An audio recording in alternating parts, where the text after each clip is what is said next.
बताएं कि स्कूलों में तो ये हो रहा है, ये मनशियात ख़त्म कैसे हो सकती है? क्या करना चाहिए हुकूमत को? हुकूमत के लिए क्या मैसेज देना चाहेंगे? जी, बड़ा खूबसूरत आपका जो सवाल है। इससे पहले मैंने गुफ्तगू में जो अपनी बात रखी है कि इदारे के सॉरी एक रियासत के जितने भी रियासती इदारे हैं ना, ये उनकी ज़िम्मेदारी बनती है। मैं पहले पुलिस के हवाले से बात कर रहा था कि इसमें सबसे ज़्यादा रोल प्ले करना है वो पुलिस डिपार्टमेंट को करना है, दीगर भी डिपार्टमेंट्स को करना है। हमारा है जो एजुकेशन डिपार्टमेंट है, उसने आगाही देनी है, हेल्थ डिपार्टमेंट ने आगाही देनी है। उसको बुराई को कंट्रोल करने के लिए सबसे जो एक मेन रोल है वो है पुलिस का। तो पुलिस इस हवाले से जो है ना वो रोल प्ले करे, नंबर 1 चीज़ है।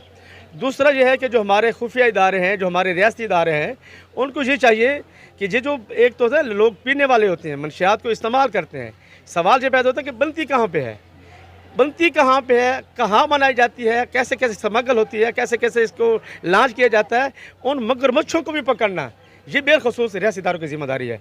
और इसके लिए रियासती इदारों को जागना होगा, जागना होगा, जागना होगा, तभी हमारी मुस्तकबिल की जो नस्ल है वो समझ सकती है।